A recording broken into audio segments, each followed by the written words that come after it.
Cabinet मंत्रियों के शपथ ग्रहण समारोह के बाद जमालपुर के नवनिर्वाचित विधायक नचिकेता मंडल देर शाम मुंगेर पहुंचे। गार्डन बाजार बेकापुर स्थित आवासीय कार्यालय में सैकड़ों समर्थक लोग पहुंचे और नवनिर्वाचित विधायक को क्षेत्र की समस्याओं से अवगत कराया। विधायक ने सभी समस्याओं को सुनने के बाद प्राथमिकता के आधार पर समाधान की बात कही। विधायक नचिकेता मंडल ने कहा कि जमालपुर में औद्योगिक विकास की असीम संभावनाएं हैं। जमालपुर का क्षेत्रफल विविधता से भरा है। नगर और ग्रामीण इलाकों की अलग अलग जरूरत है। जमालपुर रेल कारखाना के लिए पहले से ख्याति पर्याप्त रहा है और जमालपुर की खो चुकी अस्मिता को बचाने के लिए जमालपुर को फिर से औद्योगिक हब बनाया जाएगा। जमालपुर का औद्योगिक विस्तार किया जाएगा। ऐसे में उद्योग लगाए जाएंगे जिसमें युवाओं को नौकरी के साथ रोजगार मिल सके। मुख्यमंत्री नीतीश कुमार की पहली कैबिनेट बैठक में भी उद्योग को बढ़ावा देने पर बल दिया गया। सरकार ने 1 करोड़ युवाओं को रोजगार देने का लक्ष्य रखा है। उनकी पूरी कोशिश रहेगी कि जमालपुर ने पूर्व में जो अपनी महत्ता खोई है उसे पुनर्जीवित किया जाए और जमालपुर उभरता हुआ औद्योगिक क्षेत्र बने। देखिए, जमालपुर में विकास की बहुत सारी संभावनाएं हैं।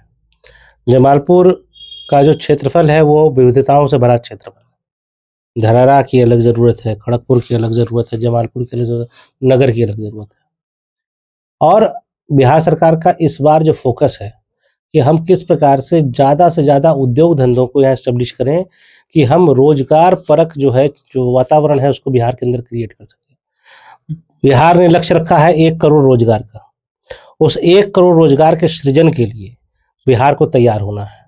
आपने कल की कैबिनेट देखी और कल की कैबिनेट के जो कुछ भी निकल के आया वो बता रहा है कि नए बिहार का निर्माण होने जा रहा है। हम लोग कहते हैं नए बिहार के विश्वकर्मा है नीतीश कुमार, वो चरितार्थ भी होने जा रहा है। ऐसे भी उन्होंने बहुत नया बिहार गढ़ा है और एक भविष्य का बिहार के निर्माण की परिकल्पना कल से शुरू हो चुकी है। और जिस दिशा में यह काम हो रहा है उसमें जमालपुर की बड़ी महत्वपूर्ण भूमिका रहेगी।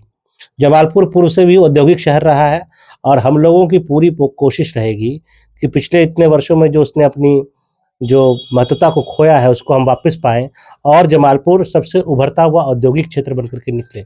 वहाँ मशीनरी से जुड़े हुए उद्योग, चाहे सर्विस सेक्टर से जुड़े उद्योग, इन दोनों चीज़ों के लिए अपार संभावना है। उसके लायक हम लोगों को जमालपुर को तैयार करना है और उसको और बेहतर काम करना है। वहीं धरारा के अंदर हमारे पास जो है एग्रीकल्चर से जुड़ा हुआ उद्योगों के लिए बहुत कुछ करने की लायक है वहाँ पर, तो उसके लिए भी हम लोग को काम करना चाहिए और उसके लिए भी हम लोग प्लान बना रहे हैं और जिसको अगले 5 वर्ष में हम लोग करके दिखाएंगे। टाउन के लिए क्या योजना विशेष, टाउन को लेकर समस्याएं काफी है? देखिए, हर शहर की समस्याएं रहती है। शहर बहुत पुराना है जमालपुर, तो उसको जो है नया जैसा बनने में बहुत सारा काम हो रहा है और जब काम हो रहा है तो लोगों को कष्ट थोड़ा बहुत होता होगा। थोड़ी समन्वय भी सरकारी एजेंसियों के बीच में कमी रहती है जिसकी वजह से लोगों को कष्ट देखना पड़ता है।